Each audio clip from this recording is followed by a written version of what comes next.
The Craig mansion sat like a disappointed grandmother at the end of Lecky Phase 1, big, expensive, and currently wondering where everything went wrong. Once upon a time, this house had been the definition of packaging. Lights everywhere, music floating through the corridors, the smell of jollof rice and grilled chicken announcing itself from 3 streets away. Children laughing so loud the neighbors didn't need TV for entertainment. But now the mansion looked like it was attending its own funeral. The curtains were drawn like they were hiding from sunlight. The flowers in the garden had given up and were practically writing their wills.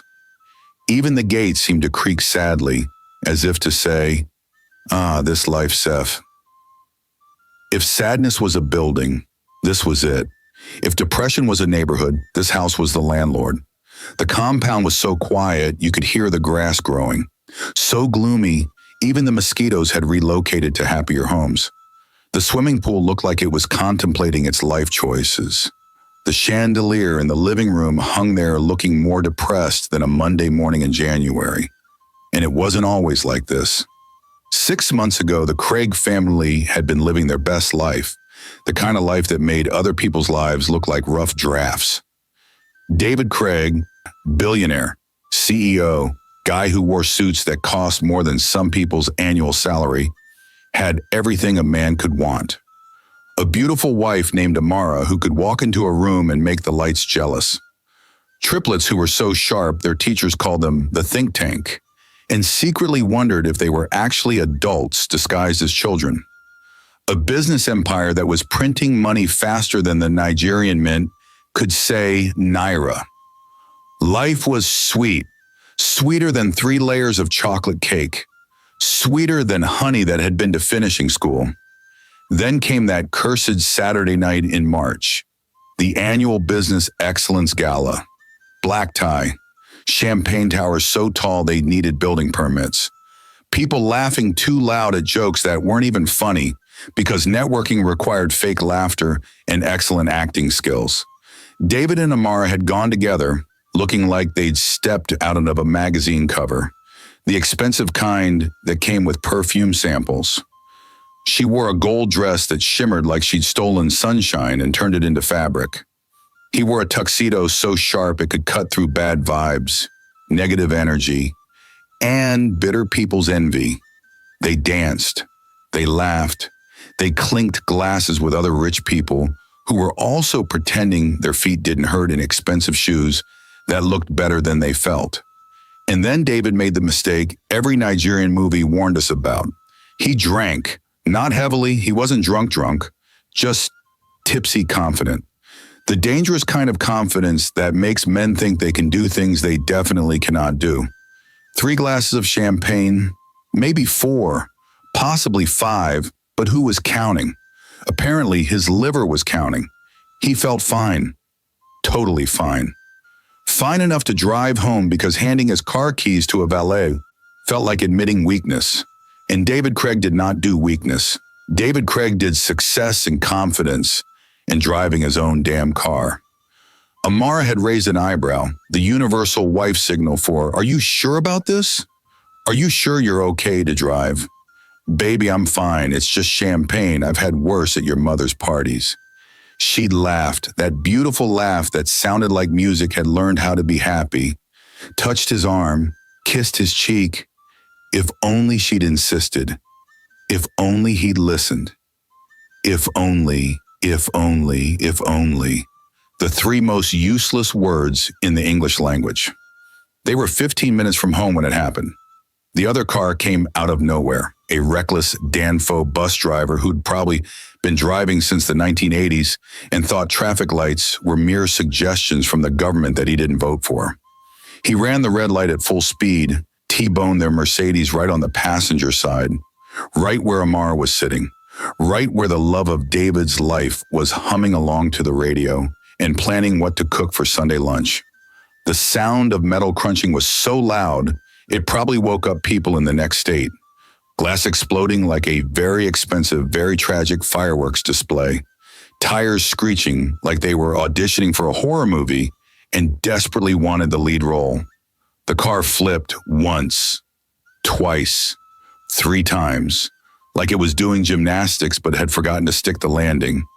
When it finally stopped, the world was upside down and spinning like a broken merry-go-round. David remembered trying to call Amara's name, remembered the taste of blood in his mouth, metallic and wrong, remembered the pain shooting through his legs like someone had replaced his bones with broken glass and decided to tap dance on them. But most of all, he remembered the silence. Amara didn't answer. She never would again. David woke up 3 days later in a hospital room that smelled like regret, antiseptic, and broken dreams. His mother, Mama Gloria, was sitting beside him, her face looking like she'd aged 10 years overnight, and then added another 5 for good measure. The moment his eyes opened, she grabbed his hand so tight he thought she'd break his fingers, which would have been fine because everything else was already broken anyway. Thank God, oh my son, thank God you're awake. His voice came out like sandpaper scraping against concrete. Amara? Mama Gloria's face crumpled like paper being crushed. That's when David knew. That's when his entire world collapsed like a poorly built Lego tower in an earthquake. That's when he realized that sometimes waking up is the worst thing that can happen to you. The doctors explained everything in that annoyingly calm voice doctors use when delivering devastating news, like they were reading the weather forecast instead of destroying someone's life. Amara had died on impact, massive internal injuries, trauma so severe that even saying it out loud felt violent. There was nothing they could do. She was gone before the ambulance arrived. David's legs, however, were a different story, a story with multiple tragic chapters and a very uncertain ending. Shattered femur, crushed tibia, nerve damage that would take months, maybe years to heal, if it healed at all.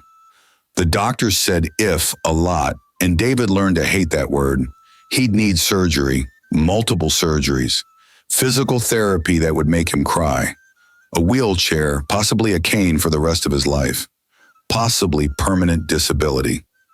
His business partners sent flowers and get well soon cards that felt like cruel jokes. Get well soon?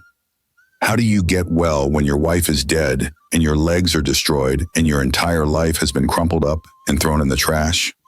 But none of that mattered because Amara was gone.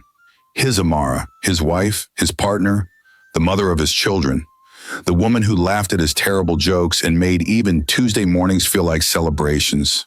Gone, just like that. One reckless driver, one red light, one terrible decision, and everything was gone. David spent 2 months in that hospital room, staring at the ceiling like it held answers to questions he didn't even know how to ask. Spoiler alert, it didn't. The ceiling was just a ceiling, painted boring white and judging him silently. The triplets came to visit.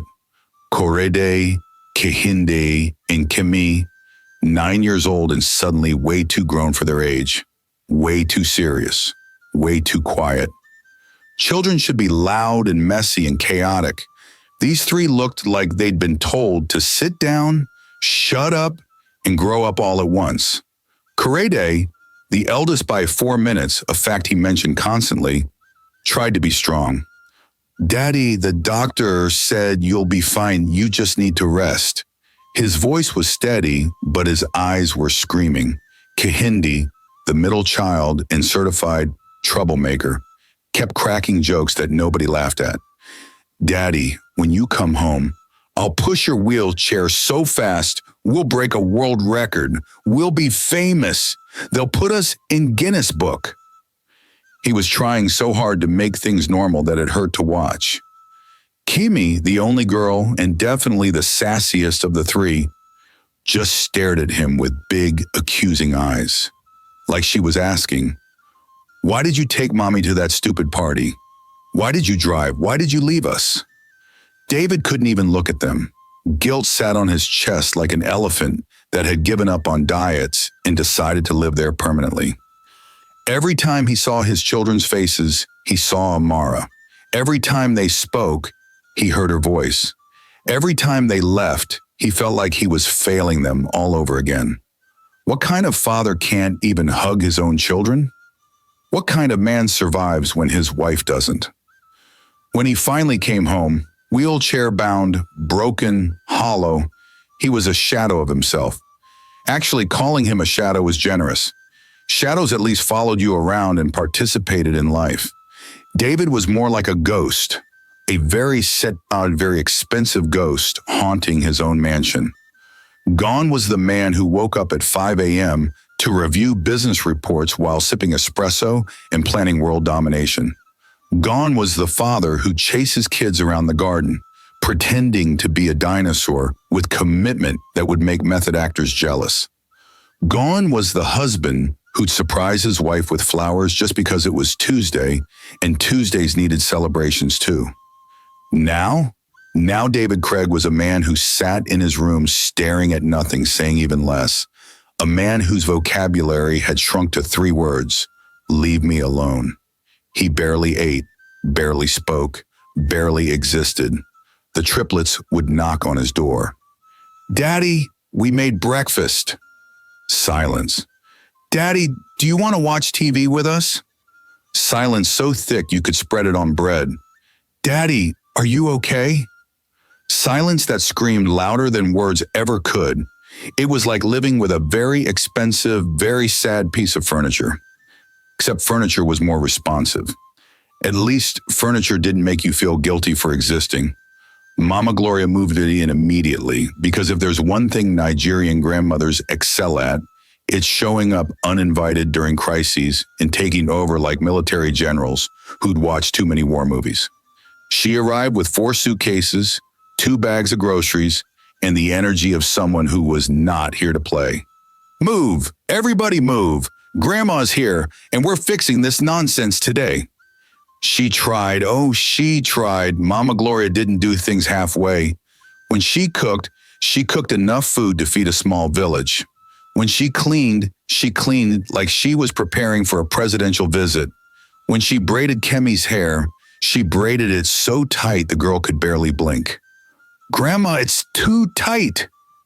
"Beauty is pain, my dear. You want to look like a street child? No, you're a Craig. Craigs don't do anyhow hair." She made sure the boys' school uniforms were ironed so sharp they could slice bread, cut vegetables, and perform minor surgery if necessary. She cooked a goosey soup so good, the aroma probably reached Ghana.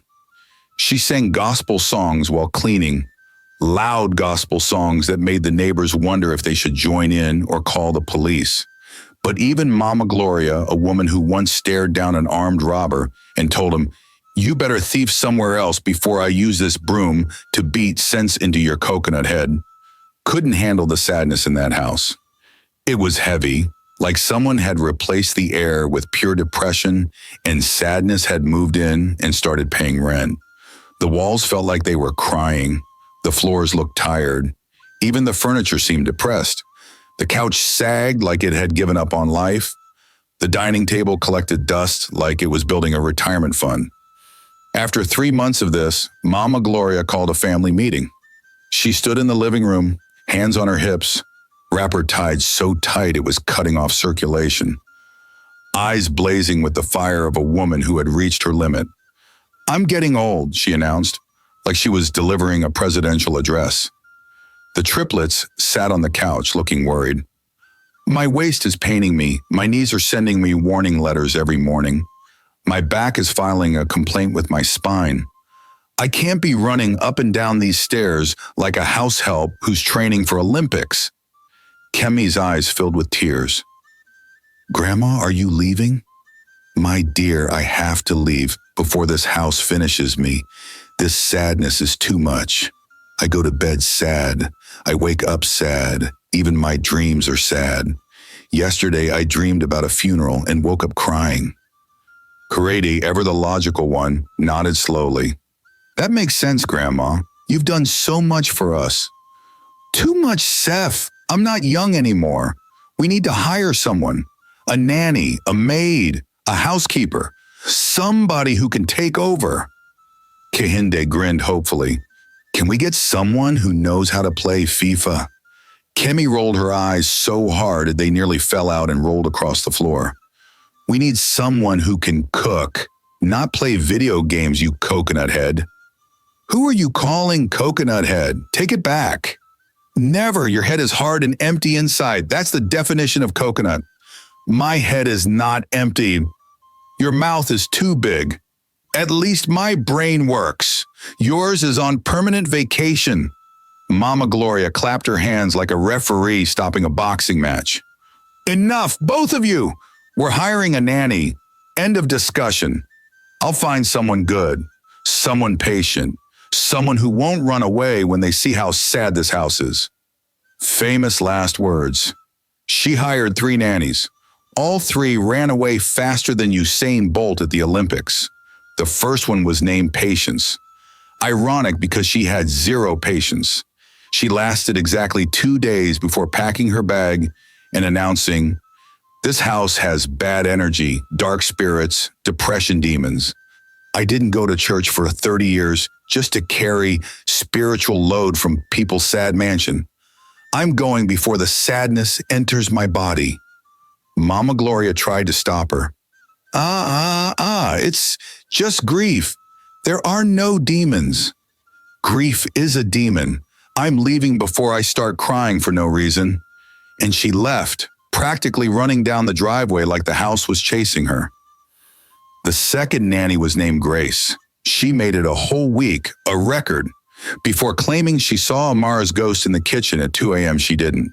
It was just Kemi wearing her mother's scarf and being dramatic because she couldn't sleep and missed her mom. But Grace didn't know that. Ghost! Ghost in the kitchen! The madam is back from the dead! She packed her bags at 3 a.m. and left before sunrise, muttering prayers and throwing salt over her shoulder like she was in a Nollywood movie. Kemi felt terrible. I didn't mean to scare her. Mama Gloria sighed. It's not your fault, my dear. That woman's spirit was too weak. Seeing a scarf and running away like she saw masquerade. The third nanny was named Blessing. Young, energetic, full of hope. She lasted 5 days. The end came when Kehinde accidentally set off the smoke alarm trying to make popcorn at midnight. The alarm was so loud, screaming like it covered a national emergency, like the house was actively burning down when it was just burnt popcorn. Blessing woke up screaming, "Fire! Fire! We're all going to die." Mama Gloria came running. It's just popcorn. Popcorn doesn't make this much smoke. We're under attack. By morning, Blessing had decided this family was too much stress for too little money and quit via text message. I'm sorry, Ma. This job is not for me. The children are chaotic. The father is a ghost. The house is cursed. I wish you well. God bless. Blessing, Mama Gloria threw her hands in the air like she was surrendering to an invisible army. I give up. These children will kill me before my time. God, why are you testing me like this? And just like that, she packed her bags, all 4 suitcases, the groceries, and her gospel CDs, and went back to her house in Surulere, leaving the triplets with a father who couldn't parent and a mansion that felt like a museum of sadness where happiness had been banned by law. It was a Thursday afternoon, the kind of Thursday that felt like it had given up on trying to be interesting. The triplets were in the garden, supposedly playing football, but mostly just sitting around looking miserable and contemplating their tragic existence. The garden was big enough to host a small wedding, with perfectly trimmed grass that nobody appreciated anymore, and flowers that bloomed despite the overwhelming sadness. Kurete kicked the ball half-heartedly. It rolled about 2 meters and stopped, as if the ball itself was depressed. This is boring, he announced to nobody in particular. Kehinde was lying flat on the grass like a starfish that had given up on the ocean. Everything is boring. Life is boring. Even boring is boring. We're living in a circle of boredom. Kemi sat on the bench, swinging her legs and staring at the mansion like it was a prison made of bricks and sadness. I miss Mommy. The words hung in the air like laundry nobody wanted to fold. Silence. The kind of silence that's so loud it hurts. They all missed Mommy. Her laugh, her hugs, the way she'd make everything better just by being there. The way she'd braid Kemi's hair while singing off-key. The way she'd referee the boys' arguments with perfect fairness. The way she'd kiss their foreheads and tell them they were brilliant even when they failed math tests.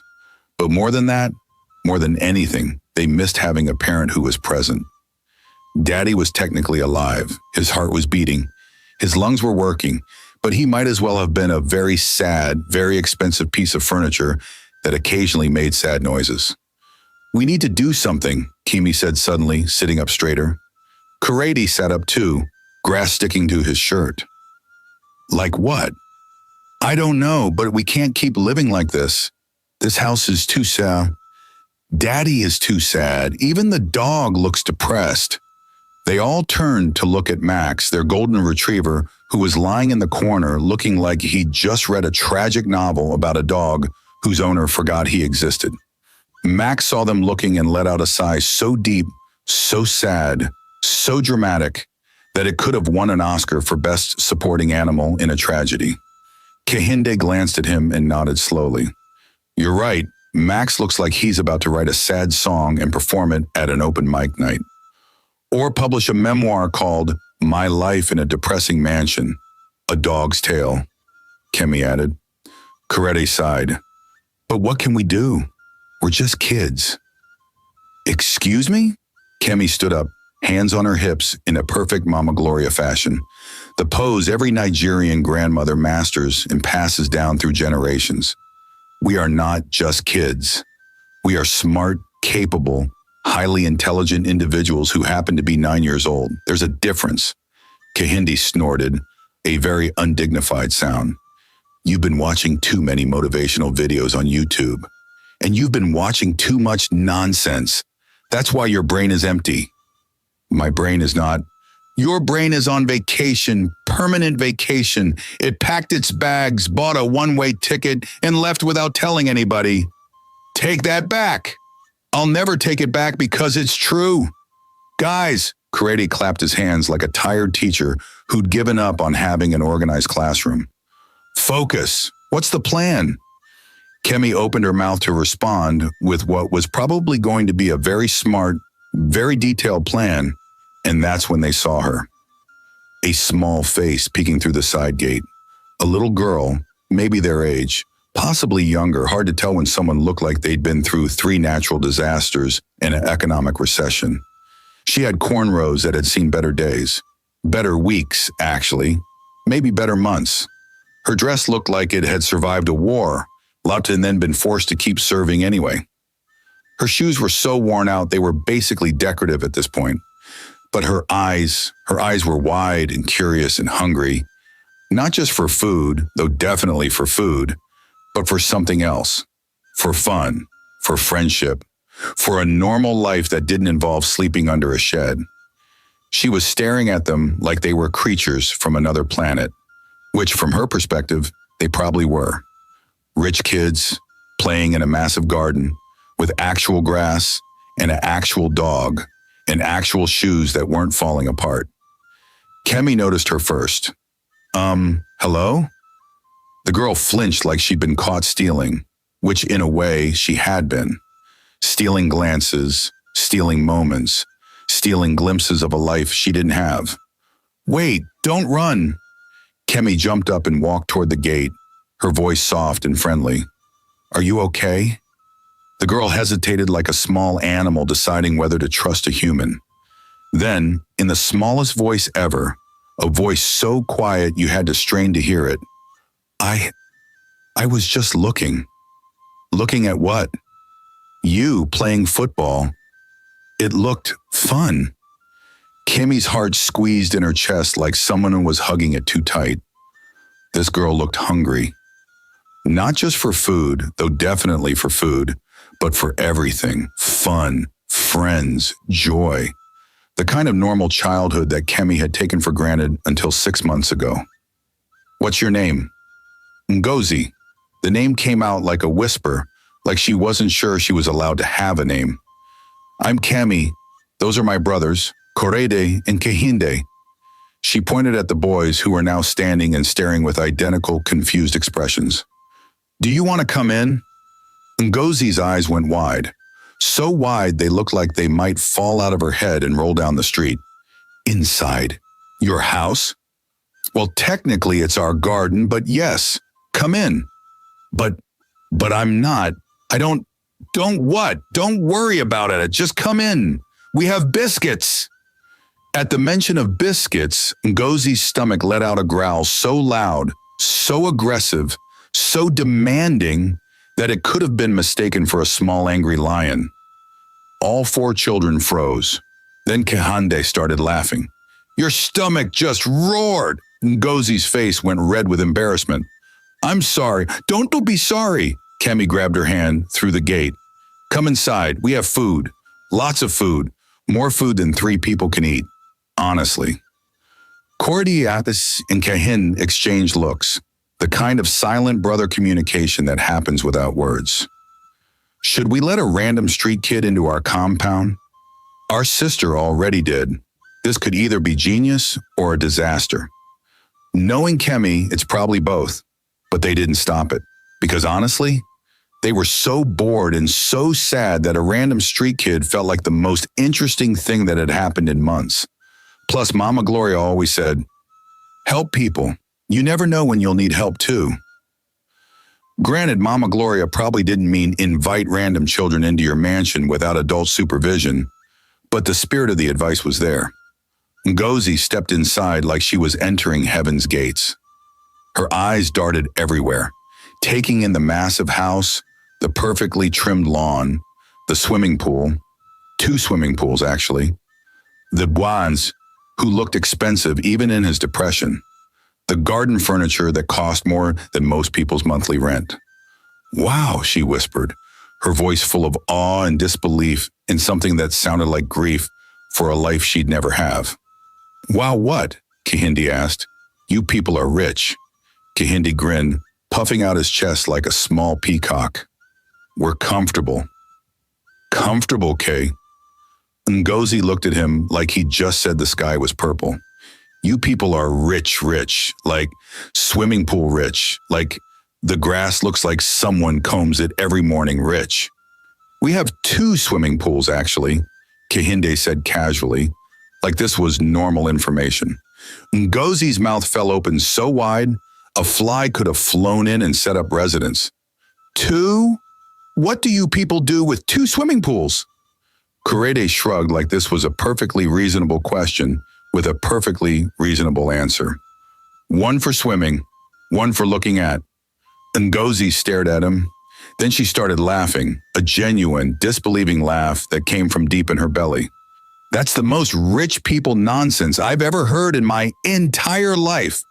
You have a pool just for looking?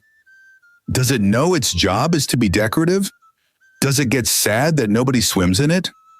Kemi burst out laughing, properly laughing, for the first time in 6 months. The sound startled her brothers, who'd almost forgotten what their sister's real laugh sounded like. And just like that, with one ridiculous conversation about swimming pools, they were friends.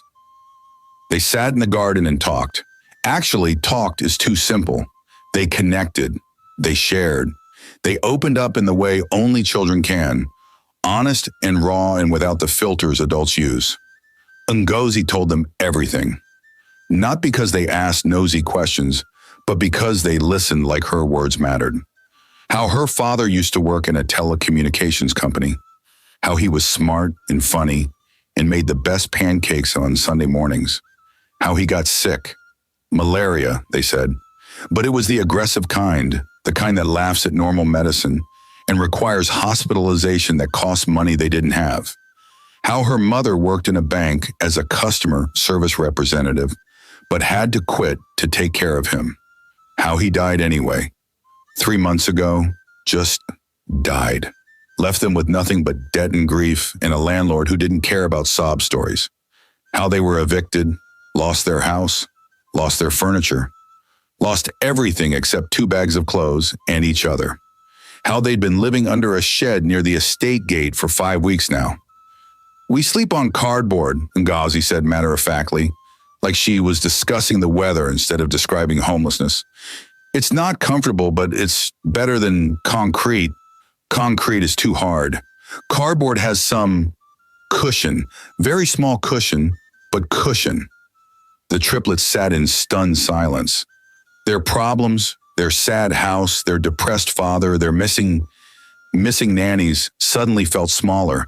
At least they had a house, at least they had food, at least they had a roof that didn't leak and beds that weren't cardboard. Kemi's eyes filled with tears that she tried to hide by looking at the sky.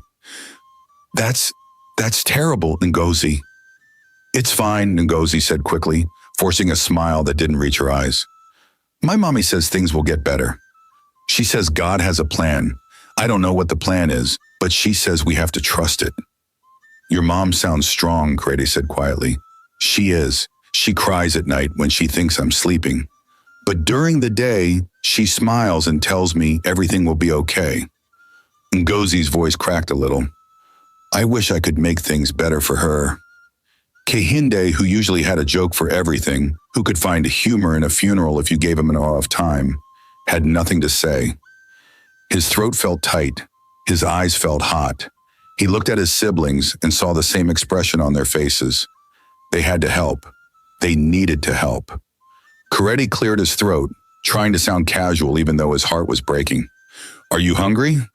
Ngozi's stomach answered for her with a growl so loud and so aggressive, it sounded like it was auditioning for a monster movie and really wanted the lead role. All four children looked at her stomach like it was a separate entity. I'll take that as a yes, Kemi said, jumping up like she'd been electrocuted with purpose. Come on, let's get you some food, and not small food, big food, the kind of food that makes you forget you were ever hungry. They raided the kitchen like tiny burglars on a mission. Jollof rice, left over from 2 days ago, but still good because Mama Gloria's jollof rice could survive a nuclear war and come out tasting better. Fried chicken, cold, but who cares when you're hungry? Cold chicken is still chicken. Plantain, perfectly ripe, the kind that's sweet and slightly caramelized. A bottle of Fanta, because every feast needs Fanta. This is Nigerian law. Some chin-chin that Mama Gloria had made before she left. 3 digestive biscuits, and a mango that looked like it was grown in paradise. Ngozi stared at the spread like it was a dream she was afraid to wake up from. This is too much.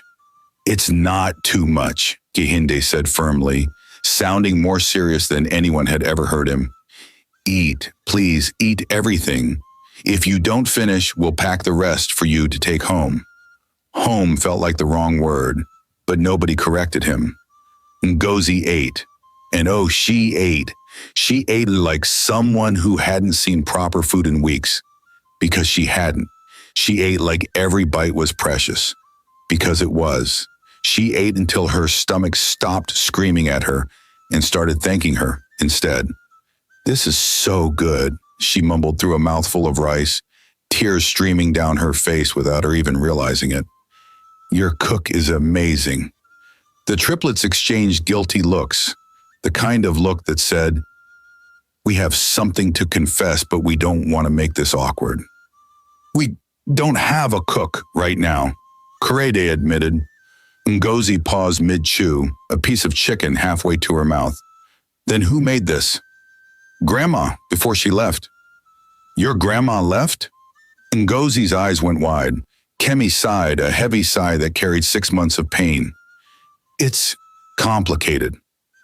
And then, because Ngozi felt safe with them, because they'd given her food and kindness and didn't look at her like she was dirty or less than, the triplets told her everything. About the gala, about the accident, about their mom dying while their dad survived, but not really, because surviving physically and surviving emotionally are 2 very different things. About their dad who was alive but not living, who stayed in his room like a prisoner who'd locked himself in, who barely spoke, who'd forgotten how to be a father. About grandma who tried but couldn't handle the sadness. About the nannies who kept running away like the house was haunted. About how they felt like orphans, even though their father was technically alive. Ngozi listened quietly, her food forgotten. And when they finished, she did something unexpected, something beautiful. She hugged Kemi, just wrapped her arms around her and held on tight, like she was trying to squeeze all the sadness out. "I'm sorry," she whispered, her voice thick with tears. "I'm so sorry about your mommy. I lost my daddy too. It's really, really hard, like the hardest thing ever." Kemi hugged her back, tears streaming down her face, soaking into Ngozi's worn dress. Kurede wiped his eyes quickly, trying to pretend he wasn't crying. Kehinde gave up and just cried openly, because sometimes you just need to let it out. And in that moment, something shifted. These 4 children, 3 rich, 1 poor, realized they weren't so different after all. They were all just kids trying to survive in a world that had become way too grown up, way too fast, way too cruel. Money didn't protect you from grief. Poverty didn't make your pain less valid. Loss was loss, and it hurt the same whether you cried in a mansion or under a shed. For the next 2 weeks, Ngozi became a regular visitor, like a TV show that aired daily and everyone looked forward to. Every day after school, she'd appear at the side gate like clockwork, like the most punctual person in Nigeria, which was saying something. The triplets would sneak her in. Well, sneak is a strong word because there was nobody to sneak past. David never left his room. The security guard had learned to mind his business. They'd feed her, talk to her, play with her, and slowly the mansion started feeling less like a graveyard and more like a place where children existed. Ngozi was hilarious, the kind of funny that comes from surviving hard times and deciding to laugh instead of cry. The kind of funny that's sharp and quick and catches you off guard. One day, Kehinde was complaining about his math homework, sprawled dramatically on the grass like a Victorian lady experiencing great distress. "I don't understand why we need algebra," he groaned, holding his textbook like it had personally betrayed him. "When will I ever use X plus Y in real life? When? Who walks into a store and says, 'Yes, I'd like to buy X apples and Y oranges. Please calculate my total using this quadratic equation?' Nobody. That's who."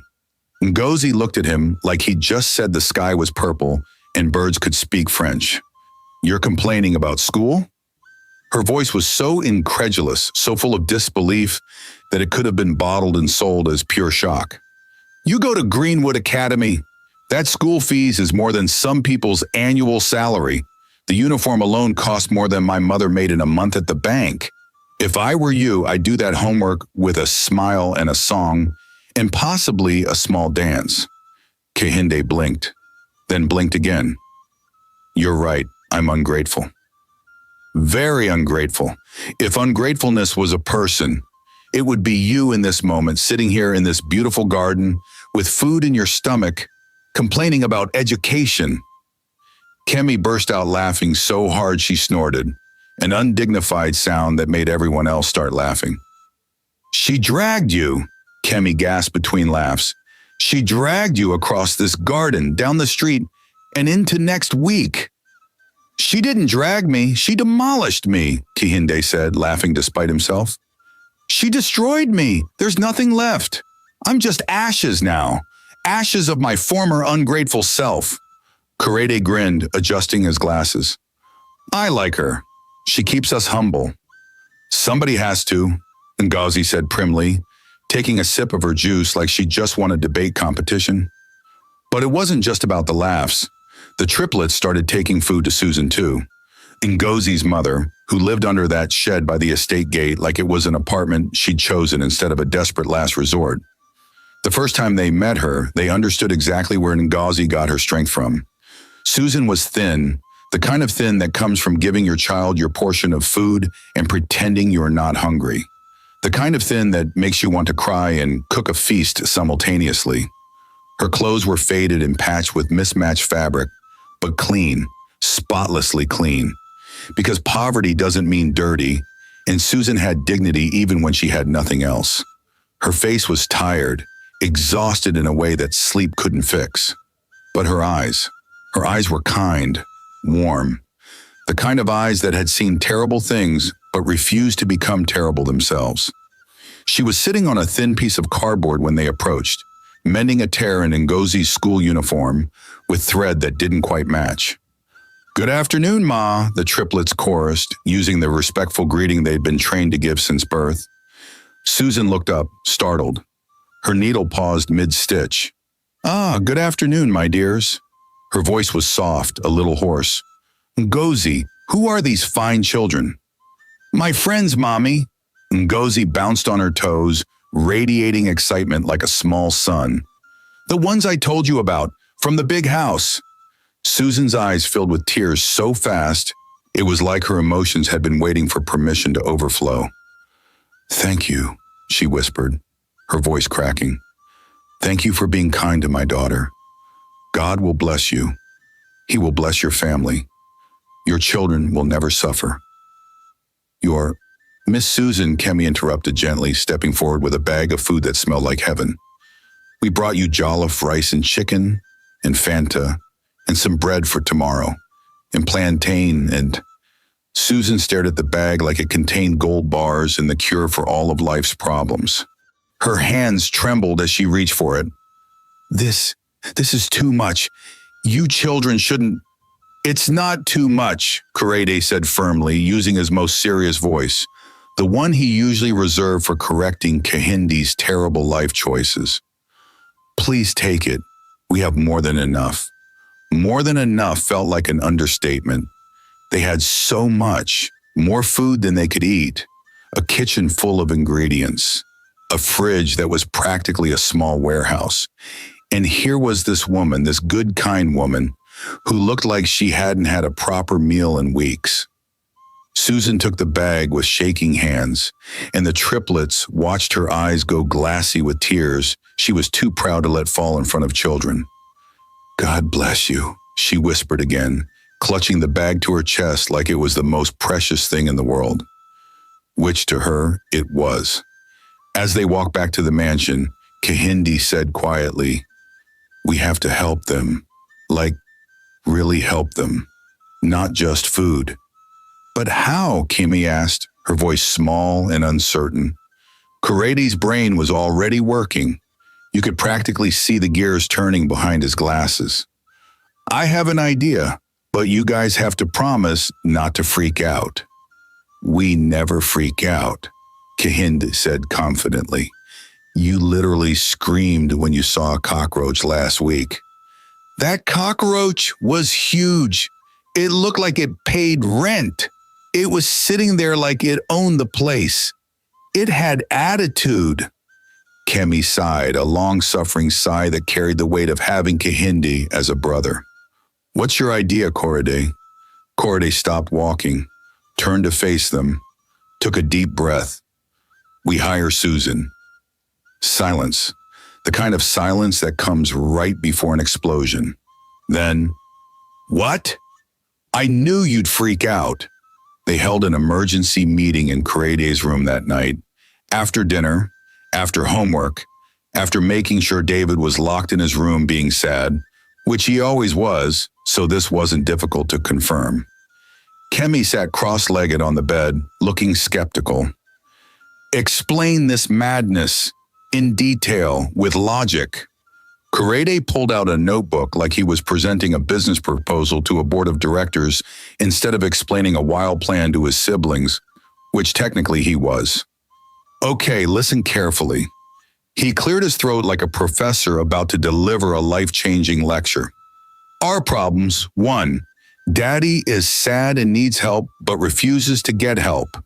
2. We have no nanny because they all keep running away like the house is cursed. 3. This house is more depressing than a Monday morning in January during Harmattan. 4. Ngozi and her mom are homeless, sleeping on cardboard. 5. We're basically raising ourselves. 6.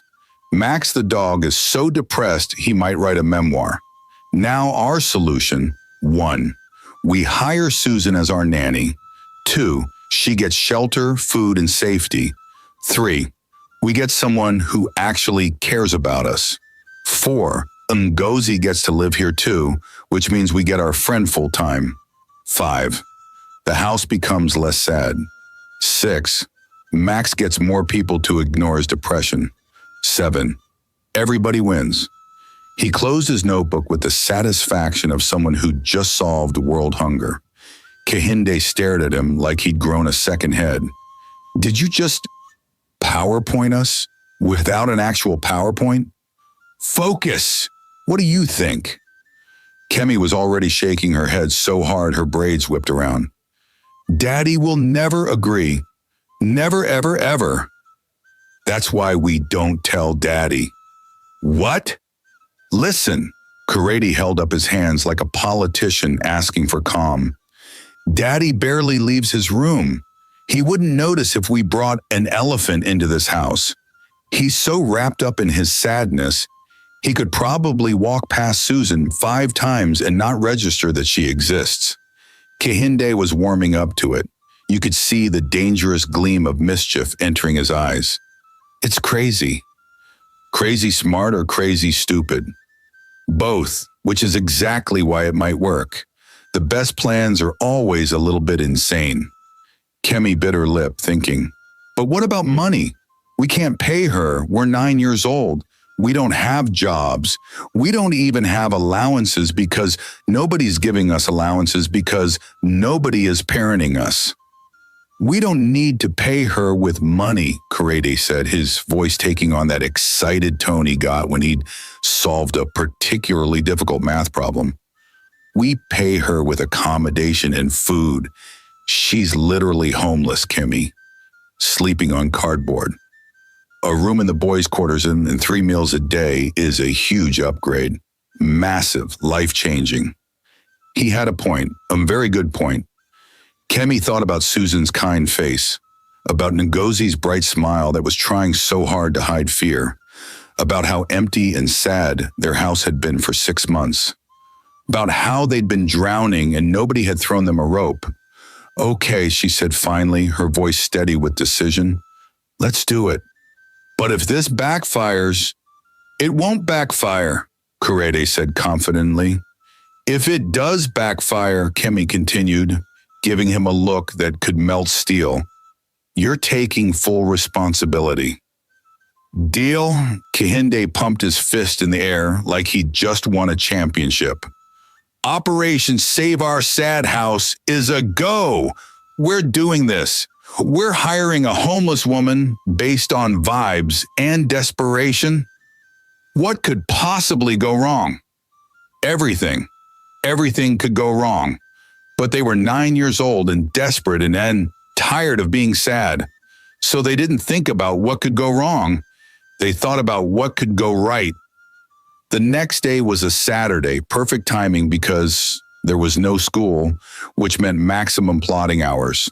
The triplets woke up early, a miracle in itself, and put on their most serious faces. The kind of faces that said, we are professional business people, not children who still watch cartoons. They found Ngozi at the shed at 8 a.m., already awake because when you sleep on cardboard, quality sleep is more of a suggestion than a reality. Ngozi, Kemi whisper shouted, even though there was nobody around to hear them. Emergency meeting. Tell your mom we need to talk to her. Ngozi's eyes went wide. Is something wrong? Are you people okay? Did something happen? Nothing's wrong. Everything's right. Just get your mom. Susan was sweeping the area around the shed, trying to maintain dignity even in homelessness, when 4 children approached her looking extremely serious. Too serious. Suspiciously serious. The kind of serious that makes adults nervous. Good morning, Ma, they chorused. Good morning, my dears. Susan set down her broom, which was basically just a bunch of twigs tied together. Is everything all right? Kurede stepped forward, straightening his shirt like he was about to address Parliament. Miss Susan, we have a business proposition for you. Susan blinked. A business what? A proposition, an offer, a mutually beneficial arrangement. Kehinde jumped in, unable to contain his excitement. We want to hire you as our nanny. The broom clattered to the ground. Susan stared at them like they'd just announced they were actually aliens from Mars here to study human behavior. You want to what? Hire you, Kemi said, her voice bright and confident. As our nanny. to take care of us and our house and maybe our sad father if you have time. Susan's mouth opened, closed, opened again. No words came out. She looked like a fish trying to understand calculus. But your father, does he know about this? The children exchanged glances, the kind of quick, silent communication that happens between co-conspirators. He's not in a good mental state right now, Corradi said carefully, using the voice he had heard adults use when discussing delicate matters. The accident affected his brain a little.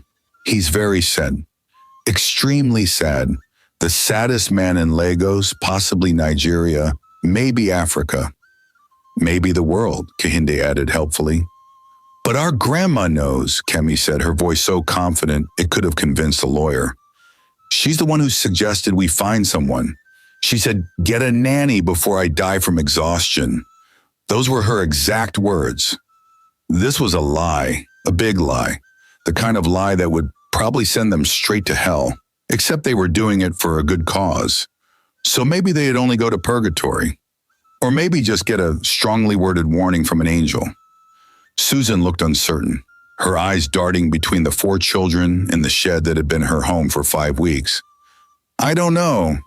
Miss Susan, Corradi said, pulling out his ace card. We're offering you the boys' quarters. It has 2 bedrooms, a living room, a kitchen, a bathroom with hot water, everything. You and Ngozi would live there, rent-free. Susan's breath caught.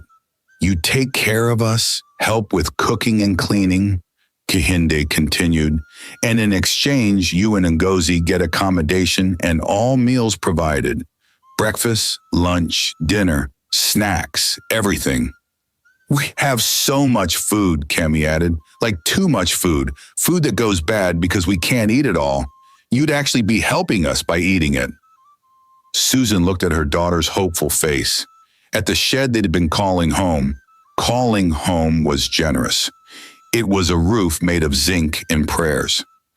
At these 4 children who were offering her dignity wrapped up as employment, at the possibility of sleeping on an actual bed instead of cardboard, at the possibility of her daughter having a real home. Are you absolutely sure your grandmother approved this? Her voice was shaking.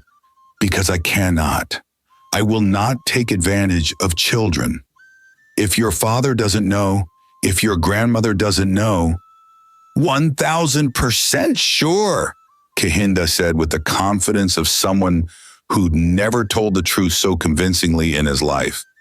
Grandma specifically said to find someone good, and you're good. You're the best. You're literally perfect. We even showed her a picture of you, Kemi added. Another lie. They were racking up lies like credit card debt. Susan looked at the shed, at Ngozi, at the children, at her daughter's eyes that were begging without words. She thought about the cardboard mattress, about bathing with a bucket of cold water in a public toilet, about watching Ngozi pretend she wasn't hungry, about the fear that lived in her chest every night. What if something happened? What if someone attacked them? What if it rained and the shed flooded? She thought about a room with a door that locked, a bed, a bathroom, safety. Okay, she whispered, tears streaming down her face faster than she could wipe them. Okay, I'll do it. The children erupted in cheers so loud, so joyful, so absolutely explosive that the neighbors probably thought someone had won the lottery.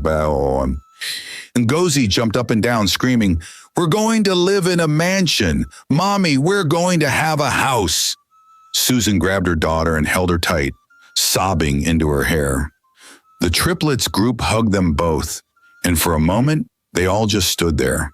4 children and 1 woman, crying and laughing and hoping that this crazy plan would actually work. They waited until later that Saturday afternoon, a time when David was definitely deep in his daily depression session and wouldn't notice if they moved an entire circus into the compound. The triplets helped Susan and Ngozi pack their belongings. Belongings was a generous word. 2 bags of clothes that had been washed so many times the colors had faded into memories of what they used to be. A thin blanket that had more holes than fabric. A Bible with a worn cover and pages that had been read so many times they were soft as cloth. A small photo album, the only pictures they had managed to save. A plastic container with a few mismatched utensils. That was it. That was everything they owned in the world. "Is that everything?" Kehinde asked, his voice small and shocked. "That's everything," Susan confirmed, her voice steady despite the shame that tried to creep in. Kehinde looked at his own closet back home, stuffed with clothes he didn't wear, toys he had forgotten about, books he'd read once and abandoned. He had more stuff in his school bag than Susan and Ngozi had in their entire life. "We have bags bigger than this for one vacation," he blurted out, then immediately regretted it because it sounded insensitive. But Ngozi just shrugged, unbothered. "When you don't have much, you learn to carry light. Besides, memories don't take up space in bags. We have lots of those." She said it cheerfully, but there was something heartbreaking about a 9-year-old being philosophical about poverty. The boys' quarters hadn't been used in 8 months, not since the previous housekeeper had quit because the pay wasn't worth the depression.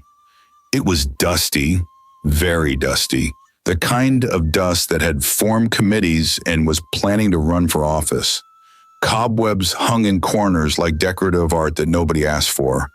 The windows were cloudy with grime.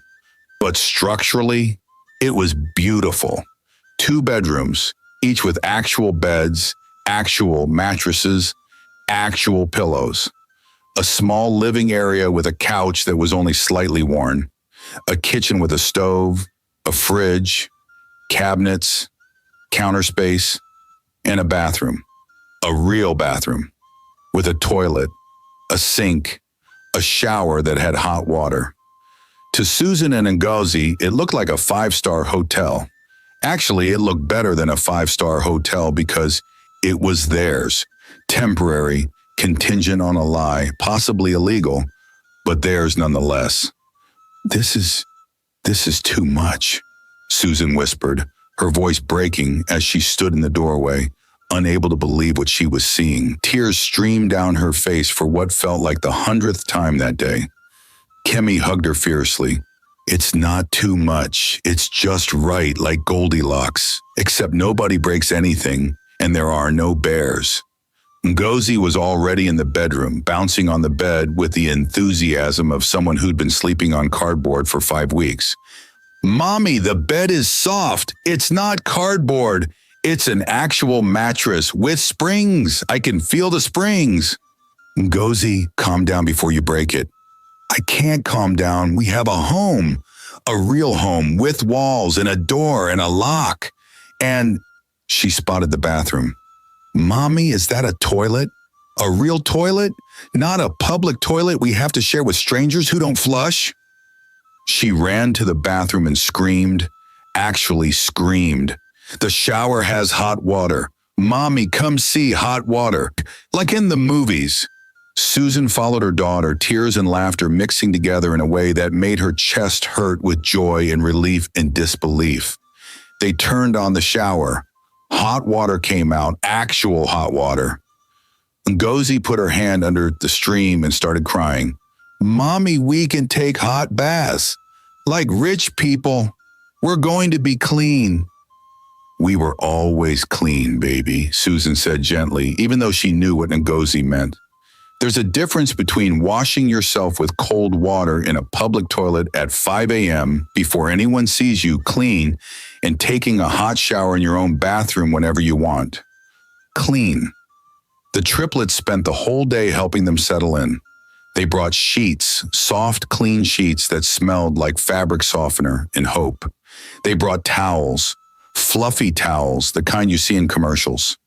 They brought toiletries, soap, shampoo, toothpaste, lotion, everything. They raided Kemi's closet and brought clothes for Ngozi. "We're the same size. You can have whatever you want." This is too much, Susan started. Miss Susan, Kemi interrupted, putting her hands on her hips in perfect Mama Gloria fashion. If you say this is too much one more time, I will start crying, like ugly crying with snot, and nobody wants that. So just accept the blessings and say thank you. Susan laughed through her tears, a real, genuine laugh. It sounded rusty from lack of use. Thank you. Thank you so much. Better. Now, do you want the blue towels or the yellow towels? By evening, the boys' quarters looked lived in and loved. Clothes hanging in the closet, towels in the bathroom, toiletries on the sink, food in the small fridge. Kehinde had raided the main kitchen and brought bread, butter, jam, juice, fruit, cheese, everything he could carry. For midnight snacks, he explained. Or breakfast, or whenever you're hungry, just eat. The living room had throw pillows now and a small plant that Karate had found abandoned in the main house. Every home needs a plant, he said seriously. It's science. Nobody questioned his logic. That night, Susan made dinner in her new kitchen, a proper pot of jollof rice with fried plantain that made the whole compound smell like heaven, had opened a restaurant and was offering free samples. The aroma drifted to the main house, sneaking through windows and under doors like a delicious invitation. The triplets sat in the main kitchen, inhaling deeply. When last did this house smell like food? Kehinde wondered, his voice awed. Months, Korede said, his stomach growling in response to the smell. Actual months, many months, so many months I lost count. Kemi grinned so wide her face hurt. Operation Save Our Sad House is working. Can you feel it? The house is already less sad. Even the walls look happier. Walls don't have feelings, Korede said. These walls do, and they're happy. Look at them. They're practically smiling. Kehinde looked at the wall. I don't see it. That's because you don't have vision. You have to feel it with your heart. I think you're losing your mind. I think you're losing your mind. No, you are. No, you are. Karate sighed. We're all losing our minds, but at least we're doing it together while smelling amazing jollof rice. Fair point. Susan brought them plates of food, steaming, perfect, beautiful food. The triplets stared at it like it was a miracle, which in a way it was. Miss Susan, Kemi whispered, her eyes wide. This looks amazing. Eat, my dears. There's plenty. They ate. And oh, they ate. They ate like they'd forgotten what home-cooked food tasted like. Because they had. They ate until their stomachs were full and their hearts were fuller. Miss Susan, Kehinde said, his voice serious, if this is what you call cooking, then you're not a cook. You're a magician. This rice is so good, I think it's healing my soul. Susan laughed, that beautiful laugh that was starting to come easier. It's just jollof rice, my dear. Just jollof rice? Just? This rice is a masterpiece. This rice should be in a museum. This rice should win awards. Even Karede, who is usually logical and measured, nodded in agreement. He's not exaggerating. This is genuinely the best food I've had in months. Kemi was too busy eating to comment, but she gave a thumbs up so enthusiastic it nearly dislocated her shoulder. Meanwhile, upstairs, David sat in his room in the dark. He'd heard sounds, voices, laughter. He'd smelled food, good food. For a moment, he wondered if he was hallucinating. Grief did that sometimes. Made you imagine things that weren't there. Made you smell your wife's perfume in empty rooms. Made you hear her laugh in the silence. But this was different. This was real. He shook his head. Tomorrow. He'd investigate tomorrow. Susan settled into her role like she'd been born for it. Actually, she settled in so well, it was almost suspicious how naturally everything fell into place. She woke up at 5:30 a.m. every morning, not because anyone told her to, but because that's what responsible people who'd been given a second chance did. By 6 a.m., she was in the main kitchen, cooking breakfast like a woman on a mission. Pancakes, eggs, sausages, toast, fresh fruit, orange juice. The kind of breakfast that makes you want to wake up in the morning instead of hiding under your blanket pretending the world doesn't exist. She'd set the table like she was expecting the president for breakfast. Plates arranged perfectly, forks on the left, knives on the right, napkins folded into triangles because presentation matters. At 6:45 a.m., she'd knock on the triplets' doors. "Good morning, my dears. Time to wake up. Breakfast is ready." Her voice was cheerful. Not fake cheerful, real cheerful. The kind that makes you actually want to get out of bed instead of throwing your pillow at the door. The first morning, the triplets stumbled downstairs like zombies, confused and disoriented. "What's happening?" Kehinde mumbled, his eyes half closed. "Am I dreaming? Is this heaven? Did I die?" "You didn't die," Kimi said, equally confused, "but something smells really good." They entered the kitchen and froze. The table was set, like properly set, like they were in a restaurant or a rich person's house, which they were, but they'd forgotten what that looked like. And the food, oh, the food. Pancakes stacked high like a delicious tower. Scrambled eggs that looked fluffy and perfect. Sausages that were actually cooked properly instead of burnt or raw. Toast with butter that had melted into golden perfection. Fresh fruit arranged in a bowl like art.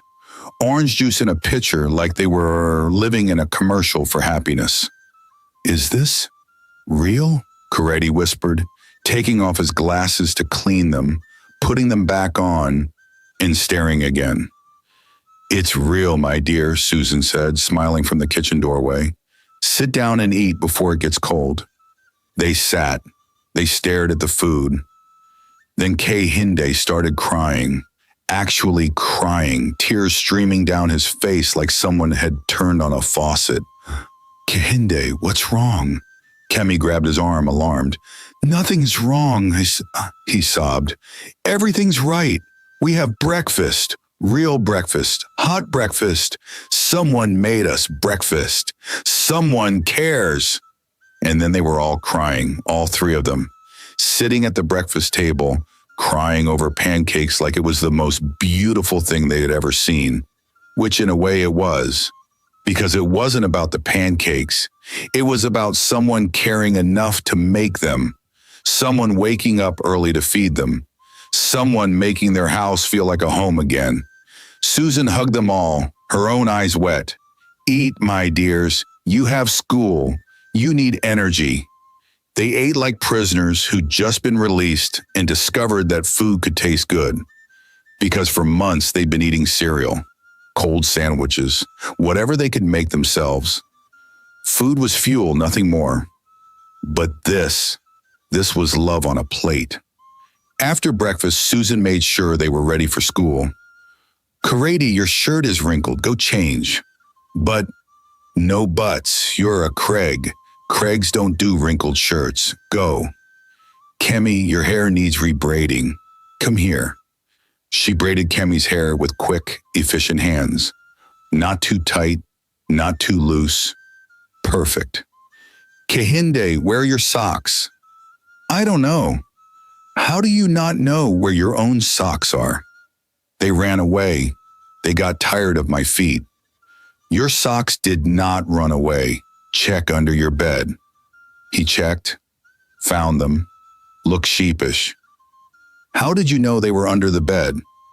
"Because I'm a mother. Mothers know everything. Now put them on. You have 5 minutes before the driver leaves." They had a driver? They'd forgotten they had a driver because he'd been showing up to an empty house for months, waiting for children who dressed themselves and left looking half ready. But now they left looking proper. Shirts ironed, hair done, socks matching, shoes clean, looking like children who were cared for, looking like children who had a mother. Susan packed their lunches, not just any lunches, good lunches, sandwiches with actual filling, fruit that was fresh and cut into pieces, juice boxes, cookies she had baked the night before, and notes, little notes tucked into their lunch boxes that said things like, "You're brilliant. Have a great day. Miss Susan. Remember, you're a Craig. Craigs do excellence. Love you. Miss Susan." If anyone bothers you today, just remember you're smarter than them. Smile and ignore. Miss Susan. The first time Crady found a note in his lunchbox, he cried into the bathroom during break. Happy tears. The kind of tears that come when you realize someone sees you and cares about you and wants you to have a good day. Every afternoon, Susan would clean, not just surface cleaning, not just sweep the floor and call it a day cleaning. Deep cleaning, the kind where you move furniture and discover entire ecosystems living in the dust. The kind where you scrub corners that hadn't seen light since the house was built. The kind where you open windows and let fresh air chase away the staleness that had settled like an unwelcome guest. She dusted shelves that had forgotten what dusting felt like. She mopped floors until they shined like they were auditioning for a cleaning product commercial. She washed curtains that had been collecting sadness and dust in equal measure. She organized rooms that had descended into chaos.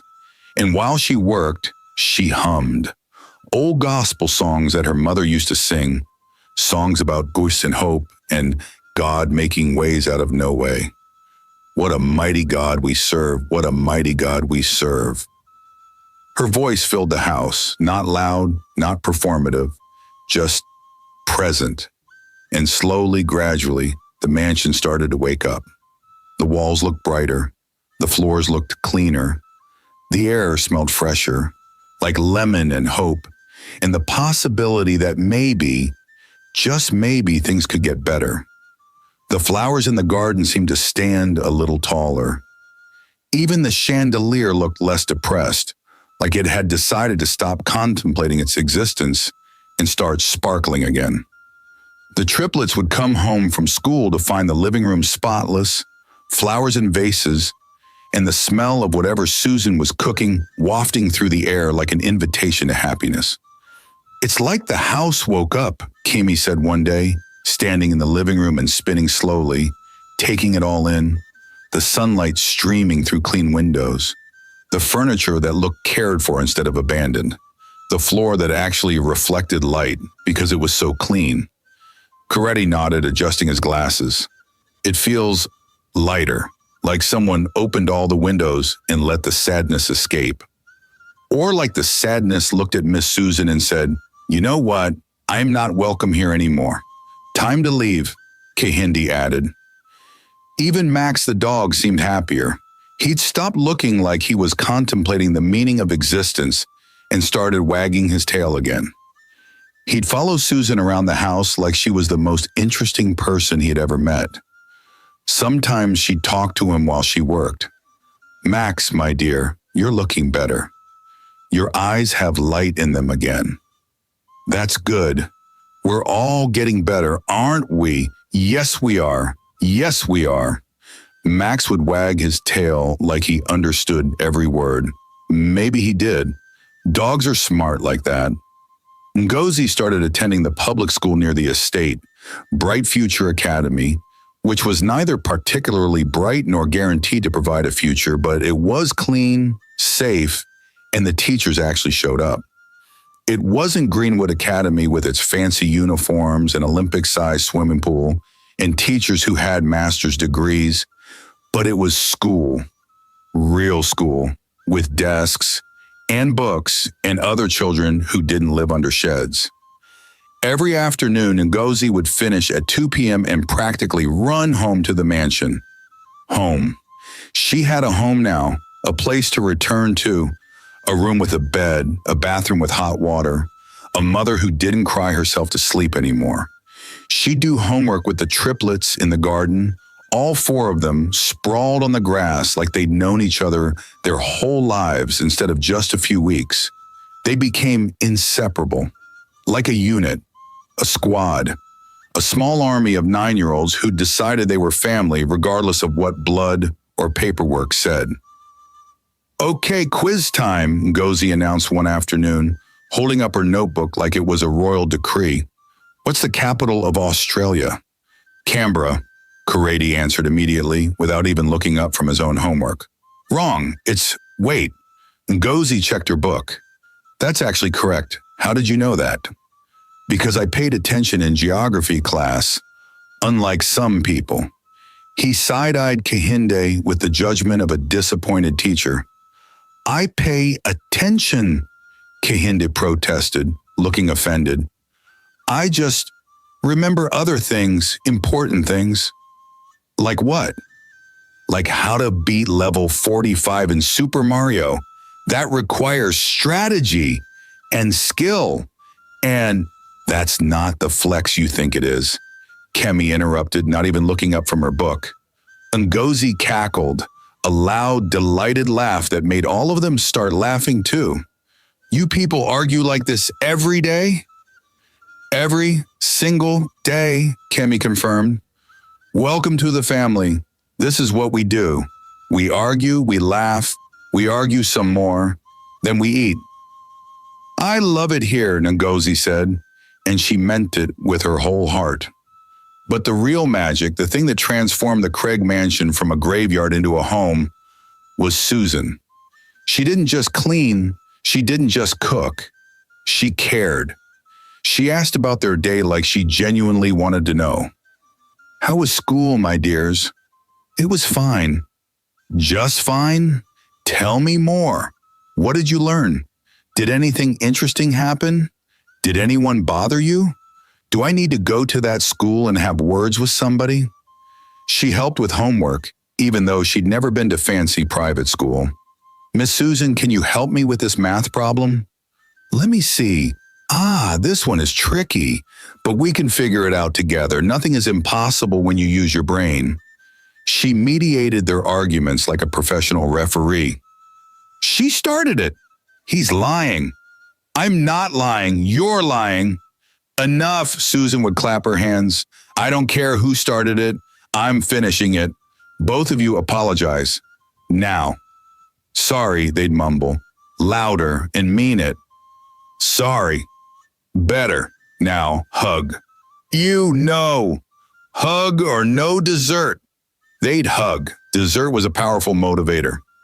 She celebrated their small victories like they were huge accomplishments. "Miss Susan, I got a B+ on my English test." "A B+? That's wonderful. I'm so proud of you. We're having extra dessert tonight to celebrate." "It's just a B+. "It's not just a B+. It's your B+. And we celebrate all victories in this house. Big ones, small ones, medium ones, all of them." She comforted them when they were sad. One night, Kemi had a nightmare about the accident. She woke up crying, calling for her mother. Susan heard her. She came running from the boys' quarters in her nightgown, not caring that it was 2 a.m., not caring that technically this wasn't in her job description. She held Kemi while she cried, rocked her like she was a small child instead of a 9-year-old who tried so hard to be strong. "I miss her," Kemi sobbed. "I miss Mommy so much." "I know, my dear. I know. It's okay to miss her. It's okay to cry. Your mommy loved you so much, and she's still with you, in here." Susan touched Kemi's chest right over her heart. "She lives in your heart, forever. But I want her here. I want to hug her." "I know, baby, I know." Susan held her until she fell back asleep, then stayed another hour just to make sure she didn't have another nightmare. The next morning, Kemi found her favorite breakfast waiting, pancakes shaped like hearts. Small gesture, big impact. The house transformed. It was like watching a dying plant get watered and slowly come back to life. The Craig mansion stopped being a museum of sadness and started being a home. Laughter echoed through the halls, real laughter, not the fake kind you force out of politeness. The kitchen always smelled like something delicious was cooking. The living room had fresh flowers every week. The garden was full of children playing football, arguing about nothing, laughing about everything. Max the dog wagged his tail again and stopped looking like he was writing a tragic memoir. Even the furniture looked happier, like it had remembered its purpose. But there was one problem. One big problem. David. He still hadn't left his room. Not once. 3 weeks after Susan moved in, something changed. David woke up one morning and heard singing. Not humming, not background noise. Singing. A woman's voice, clear and sweet, drifting up from downstairs. What a mighty God we serve. Angels bow before him. Heaven and earth adore him. At first, he thought he was hallucinating. Grief did that sometimes. Made you hear things that weren't there. Made you imagine your wife's voice in empty rooms. Made you think you heard children laughing when the house was silent. But the singing continued. Real. Present. There. David frowned. Who was singing? The children were at school. He had heard them leave hours ago. Their voices, their footsteps, the sound of the car driving away. So who? Curiosity, that old forgotten feeling, stirred in his chest. For the first time in months, David felt something other than sadness. He felt interested. He grabbed his wheelchair. His legs were still too weak for stairs. Despite months of physical therapy, he had been too depressed to continue. Slowly, painfully, he made his way to the stair lift they'd installed after the accident. A mechanical chair that moved up and down the stairs like the world's saddest amusement park ride. The mechanical whir was loud in the quiet house. Whir, click, whir. Downstairs, Susan was mid-chorus, dusting the family portraits with care and humming between verses. She was so absorbed in her work, making sure every frame was clean, every surface shined, that she didn't hear the stair lift, didn't hear the wheelchair, didn't know she was about to have the worst day of her employment. David reached the bottom of the stairs, wheeled himself into the living room, and froze. A woman, a strange woman, in his house, dusting his furniture, singing gospel songs like she owned the place. Who the hell? Who are you?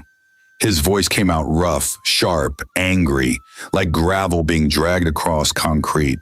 Susan spun around so fast she nearly dropped her duster. Her eyes went wide. Her face went pale. Her heart started racing like it was training for the Olympics. This had to be Mr. Craig, her employer, who had no idea she existed. Oh, good morning, sir. Her voice came out shaky, uncertain. My name is Susan. I'm the new housekeeper. Housekeeper? David's eyes narrowed dangerously. I didn't hire a housekeeper. Your mother did, sir. My mother is in Surulere. His voice went colder than ice. Try again. Susan's hands started shaking. Sir, before she left, she arranged. Stop lying. David's voice was like a whip, sharp and cutting. How did you get into my house? Who let you in? Are you a thief? Is this some kind of scam? Sir, I can explain. Explain. His voice rose, louder now, angrier. You broke into my house. You've been living here under false pretenses. Do you know I could call the police right now? I could have you arrested for trespassing, for fraud, for... Sir, please, how long have you been here? 3 weeks, sir. David looked like he might have a stroke. His face went red. His hands gripped the wheelchair so tight his knuckles went white. 3 weeks? His voice cracked with disbelief and rage. You've been in my house for 3 weeks and nobody told me? 3 weeks. The children said you weren't well, sir. They said you needed help. The children? Oh, this was getting worse. My children did this? 9-year-olds hired you? Children?